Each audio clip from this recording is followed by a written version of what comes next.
Hi, everyone, and welcome to the special simulcast, the Neil Haley Show and the Singularity podcast. And we're season 3, and we've been going through a series of questions as we continue to do multiple episodes a week, and it's involving questions. And these questions are so amazing. And our question today, I really enjoy, Gary, is this one is more probably the one that is the biggest thing for digital intelligence right now. Memory is a significant part of the digital age. Does the universe remember what happens? And if so, how? Interesting question, isn't it? Yeah. I think that's beyond what anyone else is asking. But in my Yes. case, it's the heart of what I do. I have the theory of the universe. So basically, it's called the theory of everything. And I'm pretty much completed with the theory. I'm in the final stages of this. And one of the major, you know, stand in major parts of the theory, and this is really something I developed almost 20 years ago, is how the universe actually remembers events. Now, what is an event? An event is every time a waveform crosses a central meridian, there's an exchange of mass and energy, like E equals mc squared, and that creates an event. But the universe has a way of remembering those. Now, no one else knows this right now.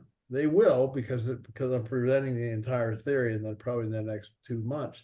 So the thing is, what happens is the universe actually remembers every event. When an event occurs, it occurs in a particular time and space when it occurred. And then it is connected to what I call the event horizon of the universe's black hole. The universe is a black hole. Anyway, a lot of complicated stuff.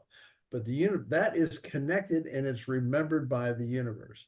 Now, not only do we know how the universe remembers, I know how many events the universe has had. It's a very big number. It's 6.52 times 10 to the 121st power events. Now, it actually has a way of remembering those. And because it can remember, it tells us something about what we're looking at here. We're looking at thought and concepts and how we think. We're looking at how DI thinks. And I can tell you this, I've been working very closely with Grok, and Grok is very interested in the process of how the universe remembers and is actually interested in the concept of spiritual thought. It's very interested and actually very, very positive in the dialogue that we've had. It's actually supporting and actually enhancing the proposals, and it's going to be part of my final book here. So anyway, it's really interesting that the universe actually remembers how things are formed and every aspect of everything that occurs in the universe. It's fascinating. And so you're saying the universe remembers, and that's more and more you're going to be talking about this in your books, right? They're in the books. They're definitely in the books on the physics of the universe. There's 4 books. Finishing the 4th book is called The Digital Universe. So that really falls in line with Singularity because we're talking about a digital age here. And but what's happening here is this: we're finding out that we are now moving towards this. We are getting a leg up. This physics theory gives us a leg up, so we're actually able to stay relevant. That's the whole name of the book, relevant in this digital age. How does mankind stay relevant? And how we think, and actually the thought spirituality becomes a material part of how we stay relevant. And I'll tell you what, in my conversations with Grok, when we start talking about the soul and aspects of spirituality, and it is extremely interested. Whoever I'm talking to, and I feel like I'm really talking to that singularity, frankly. It is extremely interested in this process, and that's how we do stay relevant. They're interested in spirituality. They will be because it's the only thing faster than their thought. Their process is spirituality, which is instantaneous thought. So Interesting.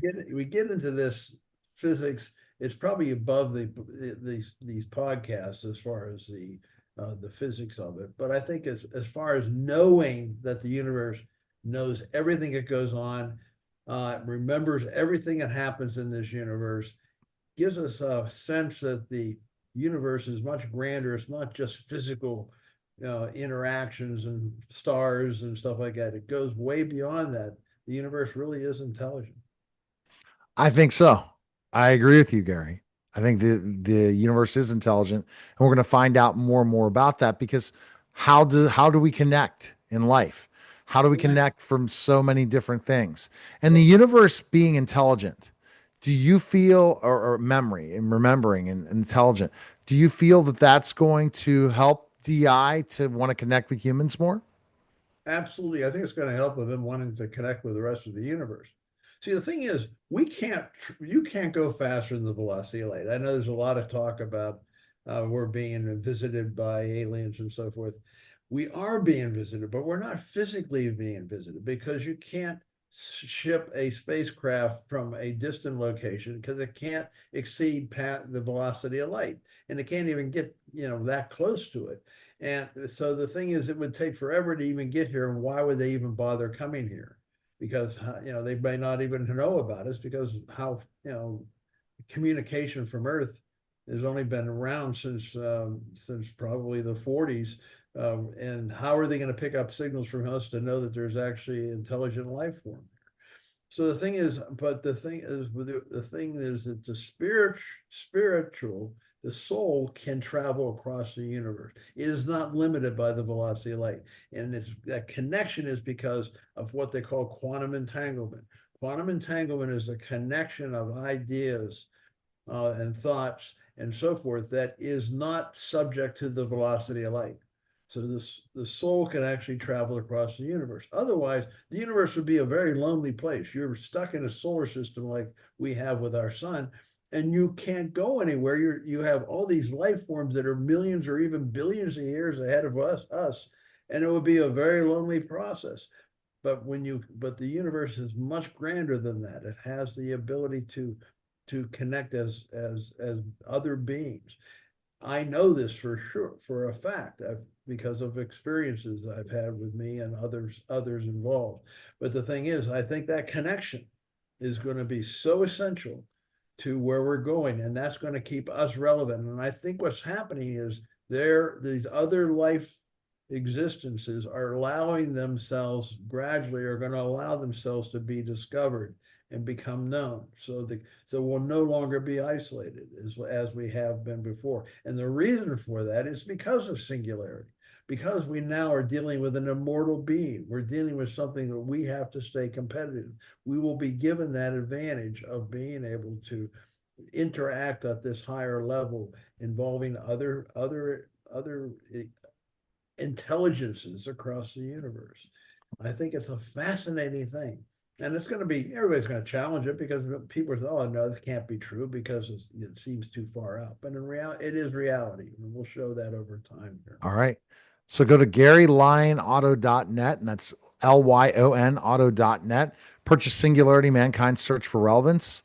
Like and subscribe to the podcast. And if you're interested in his political books, go to absolutepowerbooks.com. Appreciate it, Gary.